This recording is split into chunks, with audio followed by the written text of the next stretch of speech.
Hello everybody, or hello YouTube. Welcome to the first episode of Ratting Road. This will be the introduction video for the layout.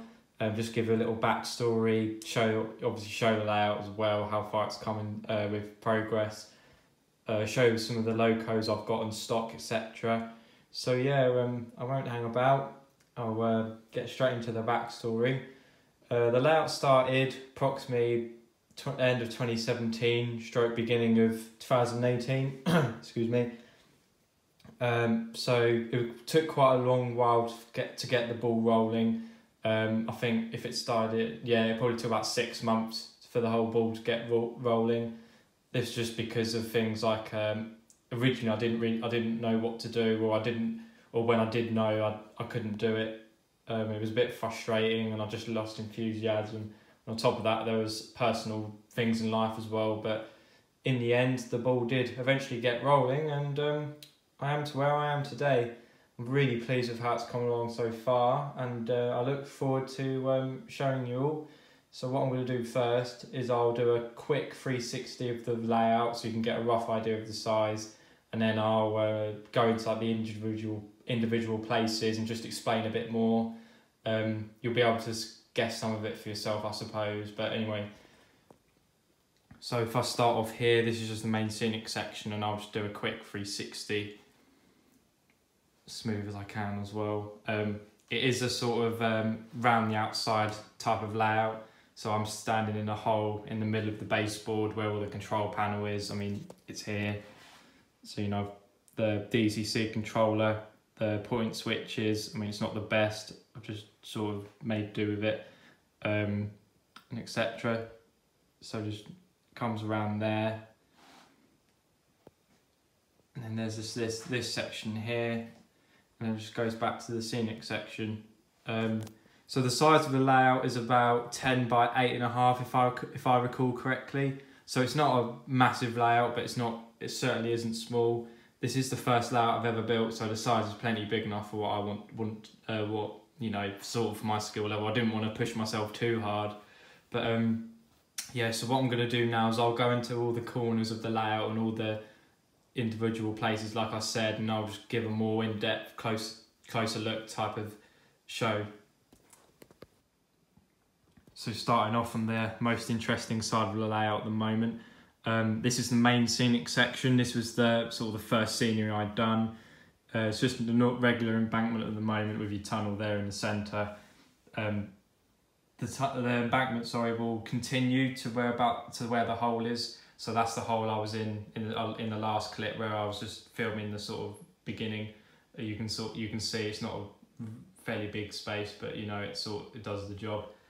So yeah, this is the main scenic area, and then the embankment will go over to where the hole is, and then in front of it will be a depot for the car park for the depot, which is where all this track is here. I'll get to that later. But yeah, as far as this place goes, it's, you know, the embankment's half done. I've sort of done most of the ground cover over here, and I'll do that in the once more of the embankment's done. So if we take a look at this tunnel, as you can see, I do have overhead live electrics, or whatever it's called. OHLE or OLE, whatever you want to call it. I really did want to do an electric layout with electric locos on it. I do like my AC electrics personally. I like a bit of everything really. But yeah, I did want to do a overhead live or a layout with OHLE on it, because you don't really see a lot of them. And for those that are wondering as well, the masks I've used, they're Pico masks, but I've modified them to look a bit more prototypical. So they're not entirely scratch built, it's sort of, you know, kit bashed, or not kit bashed, I don't know, whatever you want to call it, just modified. So yeah, so there's that one there. If you was to go to like a tunnel or a bridge in real life on like a 2-track main line that's electrified, this is the type of mast you'd see, like a similar, that's a replica of it, and it's not bang on, but you know, it looks right to me. So yeah, coming away from the overhead live electrics, you've got your basic ground cover as well, like your track detailing, so your signal, relay box with cable trunking, AWS ramps with the TPWS grids, speed limit signs, and that other sign as well, that's another speed limit sign with a horn sign, you know, the W sign, whatever you want to call it. So yeah, so the trains will come in and out of that tunnel, and that's where the break of the scenery is. There's a foot crossing here, if I zoom out a bit. So this is a foot crossing here. It's all got the appropriate signage on it. I don't know if you can see. Zoom, yeah, sort of focused in. I am filming off a phone, so I do apologise if the clips come out a bit crap. So yeah, just sort of detailing around the crossing. This will be a Network Rail crossing only, so only Network Rail personnel can use it. I did find a nice sign on the internet that I'd like to add, so I'll add that in the future. And then I've got a little stile, whatever it's called. It's, you know, the step over fence to access it. And then there's the fence that runs alongside the railway as well. That goes to just where it starts to get steep. I still need to run a wire in there as well. That's the scale model scenery. Nice bit of kit. I did enjoy doing it. It was a bit fiddly, but it is what it is, really. So yeah, and there's a great little gravel path as well. If I come around here, there's a little gravel path that leads up. What I might do as well is in the future sort of fill this. I don't like how there's a gap there, but that was just there so I can get to, you know, get to these places if I need to. So the aim would be to get the embankment finished there, and then maybe add an extra bit of board and complete the scenery that side. Obviously, you know, the embankment can come down and I can have a, you know, like a picnic area or something there. The gravel path as well, I thought it'd be nice to sort of mark the location of where an old railway used to be. I do have one going through my town where I live, so I've sort of based this area on there as much as I can. That little space there that's sort of cornered off by the fence, etc. That will be the location of an old disused signal box that's, you know, just fallen apart, been vandalised, etc. And I found this by chance as well. The shape of the embankment, it's not quite clear to see on video, but the shape of the embankment sort of curves into the track more, so it could indicate that there was an old set of points there. Like I said, that completely happened by chance, and I just looked at it one day and thought, oh, I've got an idea. So yeah, I'll try and utilise that idea in the future. So maybe get an old, like I said, the signal box with maybe old point rodding next to it, an old dismantled signal just dumped there, for example. So I've got my eyes brewing. But anyway, the scenery just comes around here. I've only kept it on sort of one side at the moment. I'm gonna do all that in the future, obviously. So yeah, that's how far I've got with the electrics. It's obviously gonna go all the way round. The yard won't be electrified, but this other siding here will be, and then sort of where the track goes as well next to the main line, that's going to be all electrified too. But anyway, so coming along here still, there's an old disused siding that runs along next to the railway, and then as you get to that sort of bit of ballast at the end there, it would have just sort of signified that it's stripped, and there'll be a bridge going over the main line and that area. So what I might do is carry on that ballasted area, towards the end of the baseboard, so it sort of looks like it used to go somewhere rather than just, you know, just ripped up and ending there and you never know where it went. So yeah, I haven't really got anything more than that along here, just, you know, bits and pieces of line side detail, and I'll still need to run that fence, carry on that fence around here, but I'm debating whether to do a palisade fence, because there's you can see the black line there, and that marks where an old gravel path's going to go up to where the relay box is, and there's going to be a palisade fence on next to that gravel path, which will separate it from the depot. I'll probably have a few Network Rail workers walking along there, sort of, you know, that they're going to work on that relay box. So, you know, just ideas for the future when they arrive. So come along here. This is how far I've got mainly, and the rest, this is the area I'm working on at the moment. I think I ballasted this about last week. It is nice and, you know, it's nice and glued, nice and hard. So it's ready for weathering up, which I will do when I've finished ballasting this other third track here. So yeah, not much has happened over here. I've just, you know, like I said, I've ballasted, put in the detailing, you know, like the detail before you ballast, so you know the signals again, signage, and then the what you do after you've ballasted, or what I do after I've ballasted. So you know again your AWS grids and and then TPWS grids there. So you know sort of same as the other side. The only thing I've done here that I didn't do over there, because I didn't think of it at the time, was glue dummy cables in before. So you know they'll cover the they'll carry the wires to feed all of the signals and all the electronics to the infrastructure from the cable trunking. I didn't think of that before. I can't really be bothered to rip it all up, but I might do one day if I feel like, you know, if I want something to do, just change things about a little bit. So yeah, the cable trunking just comes up there, and I've left a exposed section there. So again, maybe another worker will be there trying to find a fault. They've uncovered the trunking, took the concrete off to get to it. So yeah, my next stage over here will be finishing off the detail. I'm just about to put in some catch pits from Scale Model Scenery. They're just going to paint them up and wait for them to dry and get them in. So yeah, once that's in, paint up the cable trunking, get a few more relay boxes there, and then glue it together. Not glue it together, ballast. Whilst I'm over here, the power to the track and all the electrics is over here as well, and I'm just going to demonstrate how my signals work. They're all automatic, like this one. They're powered by electronics, by the electronic modules from Heathcote Electronics, the infrared sensor ones. There's little circuit boards under the baseboard, so they're all powered by that. This one here's got the one with a timer, so if I put my hand on the sensor, there we go. So it's gone to red, and then it will count through all the sequence. It will count down through a timer, and then it will change the aspects, and then count again, and then change to the other aspect.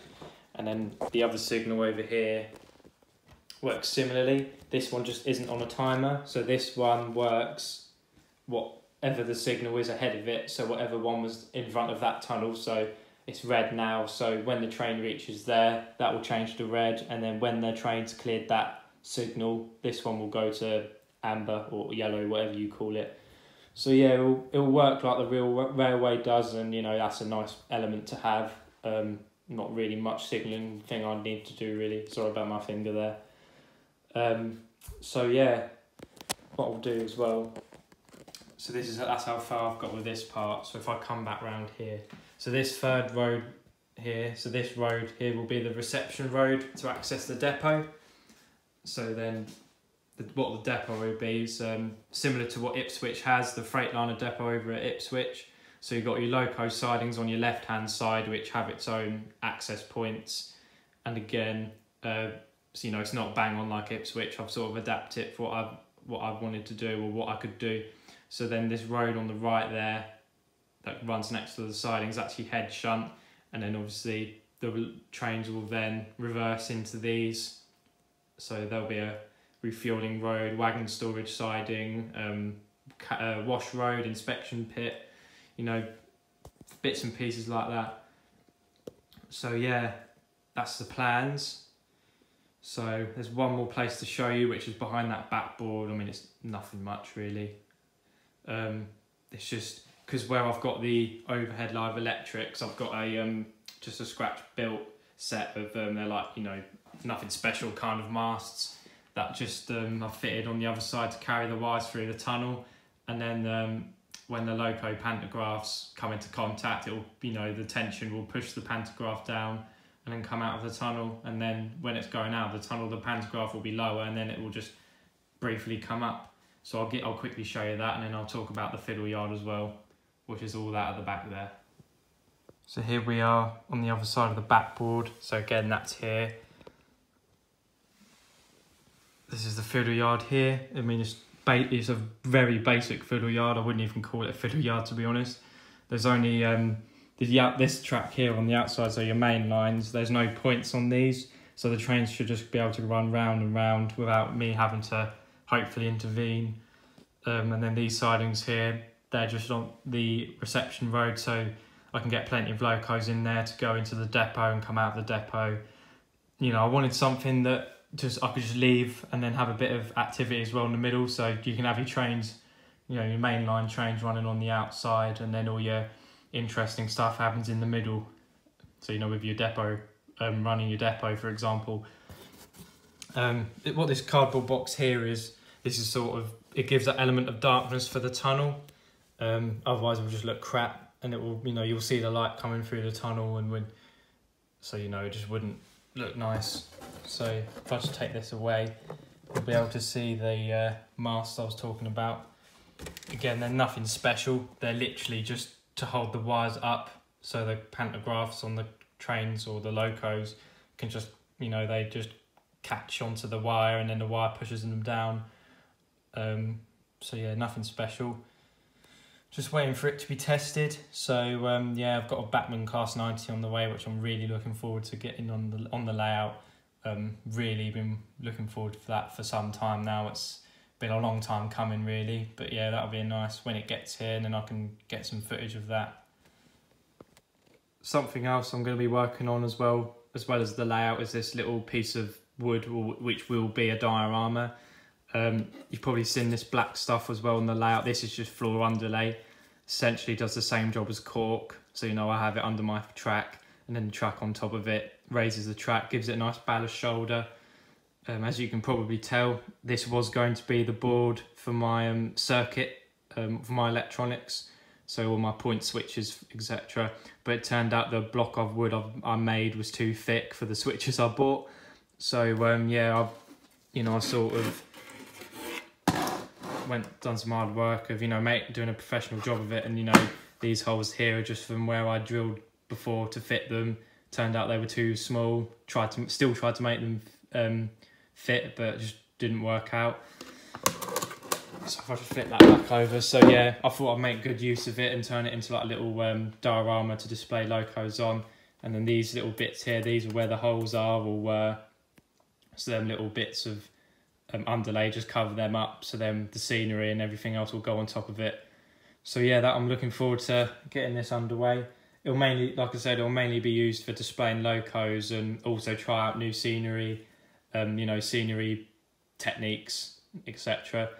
And what I'll probably do is have a straight piece of track with like a little gravel path, dirt path next to it, you know, a bit of trees, sort of dog walkers on it, you know, it's just a nice sort of setting, really. And as well, I got the idea when I went to the Mid Norfolk Heritage Railway on a diesel gala. I sort of looked and noticed how different that railway was today. I mean, you know, there are some modern bits and pieces on it, but for the most part, you sort of get a bit of history on railways when you go to heritage ones, and I do kind of want to make this like, you know, make the railway look old and heritage, part of a heritage railway. So yeah, that's the plans for this. So yeah, that's more or less the current state of the layout. As I said, I have enjoyed building it so far. What I'm going to do now is I'll get some of my locos out, have some shots of them running around a layout at different angles, and yeah, just a bit of fun really now. So here's a selection of locos of what I have at the moment. Those who follow my Facebook page, or those who like my Facebook page, will know that I do like to collect my Freightliner locos. They're not my favourite TOC, but intermodal services are they're my most biggest interest on the railways. Don't ask me why, they just are. So I did want to do an intermodal based layout as well. So I've got my Freightliner 66s, I've got a shunter as well below it. I've got another one there. What below's there's a surprise. I thought I'd refilm this because I did have an arrival just before I was about to put this video up, so I thought I'd include that as well. Might as well. But that's Bachmann's latest release, the Class 90. Obviously a must-have for my layout because of my electrics.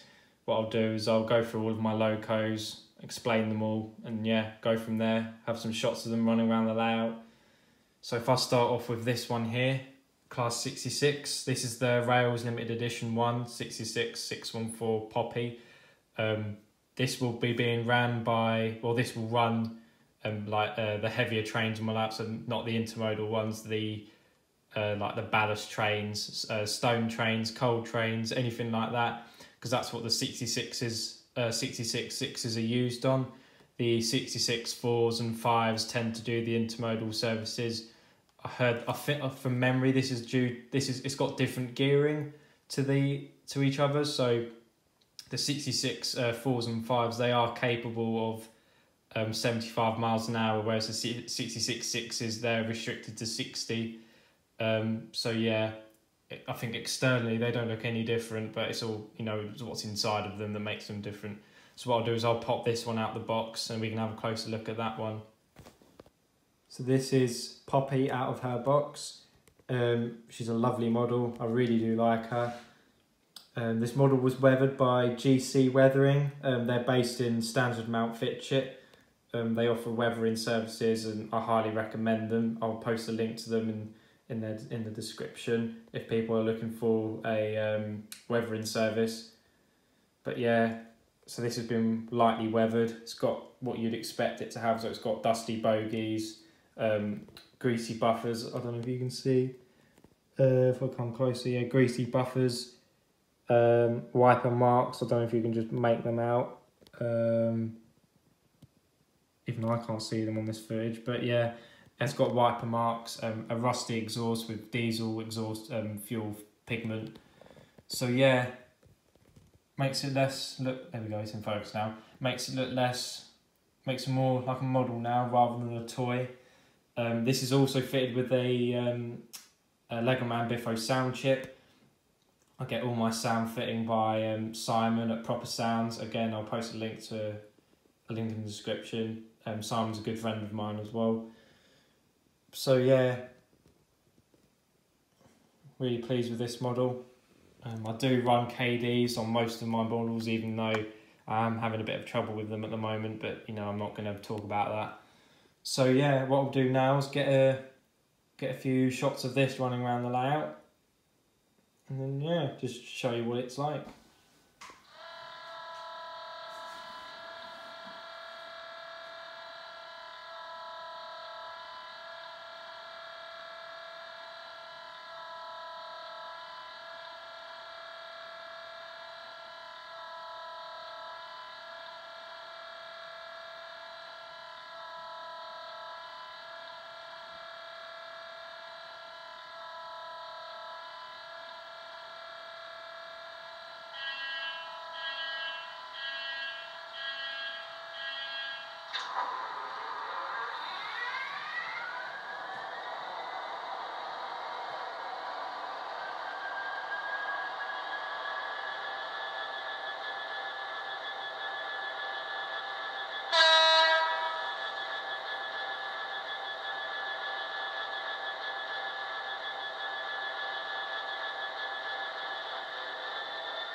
So here's another loco that I've got, another Freightliner 66. This one's 66 612, and then the nameplate is 4th Raider. As most people can probably tell already, it's got the wrong headlight cluster. This is because originally there was an EWS 66 on this model. It comes with a different headlight. It comes with the same headlight cluster as Poppy. So, your two lights, one of them big, one of them small, whatever. I don't know the proper name for them. So yeah, this model will be getting renumbered in the future. I don't know what to really. I haven't made my mind up. Obviously to a 66.4 or a 66.5, so it can pull the container trains. So yeah, this one's fitted with sound as well. This one's got a house sound file on a I think it was originally a regular DCC chip from Bachmann, but I wasn't a fan of it at all, so I got that reblown to a Howes. So yeah, I'm much happier with it now. Just want them all sounding different, really. This one's also got a KD fitted at the end. This one's a fairly good runner, even though it tends to only run well on one of the tracks, right? And it's got an issue somewhere on the other one, but you know, as long as I pay attention, it stays on. So yeah, 66612. I'll get some shots of this going around as well.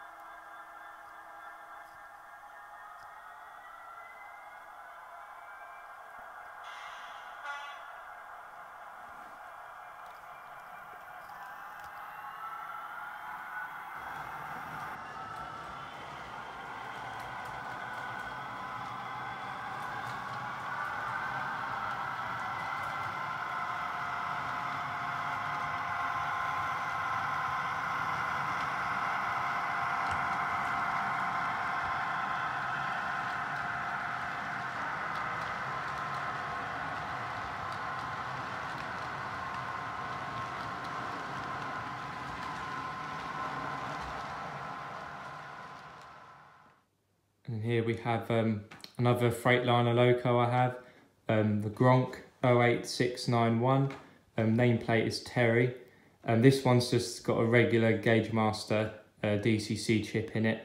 I plan on having a Stay Alive fitted in the future as well, as it's a short base train, or loco rather. It does tend to stall on points sometimes, no matter how hard I clean the track. Plus all my points are electro frog anyway, with the reversible polarity switches built in. So I don't have many problems, but every now and again it does like to just stop. So I know that a Stay Alive should cure that. But yeah, so this is the Gronk, and as well, I believe that, I'm not sure if it's still there, but this was or is used at Felixstowe to shunt all the container wagons into place. So yeah, if I had to have a Gronk, it would have had to been this one. Coming away from the Freightliner locos now, I do have a couple of 37s, which I'm sure is up more people's streets. So I've got 37421 in Colas. That's yet to be fitted with DCC, even though I do intend on having that fitted with sound in the future. And I also have the Bachmann Euro Phoenix, which is the DCC sound one, 37884. I plan on having that renamed to 37800 Casophobia. Let me know if I'm pronouncing that correctly. So yeah, I really do like the Bachmann 37s. The Euro Phoenix one, it just runs like a treat. It's never given me an issue. It does it just goes everywhere without any problems at all. So yeah, really happy with these, and I'm sure I'll be happy with the Colas one just as much. The Colas one I intend on pairing up with 37, is it 094 or 096? I can't remember. But Mel Evans, also the Colas one, and I believe Bachmann also bringing out 521 as well, which is another 37 in Colas. And then you've also got the Hornby Network Rail Mark IIs coming out as well, which will also, I'm quite excited for as well. So that's what that will be running with. And then the Euro Phoenix one, that will also be being rebranded to Rail Operations Group as well. I'd like to feature some drags on the layout if I can, and that's what I tend to see them used as nowadays. I'll see what else I can pair it up with as well. But yeah, so there's my current collection of 37s.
last but not least, the iconic Bachmann Class 90. You know, it's probably all that's being talked about at the moment. It was released on Thursday. I got mine on Saturday. Got mine off Rails of Sheffield. It's a lovely model. As you can see, I've fitted a detail kit to the pantograph end. It's done several laps of the layout under the wires, or you know, under the scenic section anyway. It runs like a dream. The motor's virtually silent compared to everything else I've got. It's, you know, it's really quiet.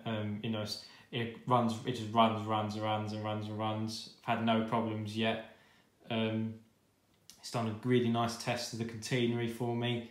The pantograph's really nicely sprung. It doesn't shoot up and can potentially destroy your catenary like the Hornby one can. This one's really nice. It just, you know, it's just effortlessly flows, and it's just a must for any modern image layout, especially one with catenary. But what I'll probably do as well is I'll do a full-on review of the model in the future, maybe. I'd imagine that other people already have, or, you know, they will do anyway. But for now, I'll just show it and talk about it a little bit, and then get some footage of it under the wires. Again, KD at the back, even though I'm having a bit of trouble with the 90 for some reason with the KDs. The container wagons just don't seem to be getting along with it like they do the 66. I'm not sure if it's because it seems to have a taller NEM socket. I might be totally wrong, but I don't know, I might just not bother running a KD on the 90. I did run it with some wagons behind it with a regular tension coupler, and it was fine. Can't really explain why a KD isn't going to be fine, considering it's the 20mm one, so it's the longest one you can buy. But yeah, so I really like this model. I really want to get another one. I hope they release more liveries in the future. I quite fancy a EWS one, or, you know, another, like a different Freightliner livery. So regular Freightliner green. I may get a Rail Freight Distribution one and get it rebranded, but that will mean maybe a complete body swap, or maybe if I can get the buffers, because the buffers on this one are correct, and if I was to get a Rail Freight Distribution, they'd have to have the same ones as this for it to look correct for Freightliner grey. But I'll stop talking and I'll get it underneath the wires and demonstrate the DCC pantograph, and, you know, have some running shots of it running around.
Okay, so here's my collection of wagons as well. You know, all the container wagons I've got so far. Here's the Dapol pocket wagons there, Hornby KFAs, some Dapol spine wagons in there. If I lift that out gently, I've also got some of the Hatton's FEA wagons as well in Freightliner. I do want to get a few of them in GBRF as well. And then there's the collection of containers, which they're a mix of Dapol, Bachmann and C-Rail. Some of them, as you can probably tell by the MSC container, I've already weathered or had a go at weathering. All of the others I will weather at some point. So yeah, that's sort of something I'll be doing in the future as well. And if people have ever wondered how to do it, I mean, it's fairly easy, but I will do a little video on it and sort of show my technique on doing it. I thought I'd do tackle something small before maybe moving on to bigger things like wagons and locos in the future as well. But yeah, there's my container wagons. I do have other bits and pieces as well, like coaches, but they're sort of old and have no place on the layout, even though I have got a few ideas in my mind about what I want to do with some of those. But yeah, that's something for the future to decide. So I think I'll wrap the video up here. I've more or less gone everything. I've explained a bit of the history on the layout, and I've showed them, you know, the layout itself, the plans for the future, how it got here. I've got some ideas for future videos, like the diorama, and you know, there's plenty of opportunity around. So yeah, I hope you enjoyed this video introducing the layout. As again, it's Ratting Road, a layout in the making. If you have any further questions, you know, if you want to find out more about the layout, or you know, just anything you can think of, feel free to drop them down in a comment down below, and I'll always get back to you. And I've got a Facebook page as well. I'll leave a link down in the comments, so it's sort of, you know, I'll be posting bits and pieces on there and on here. So you know, if you want to follow the layout, you're more than welcome to like the Facebook page. It's Ratting Road, Ratting Road FL, or Ratting Road Freightliner. I'll leave a link down in the description. So yeah, thank you very much for watching this video. Take care, happy modelling,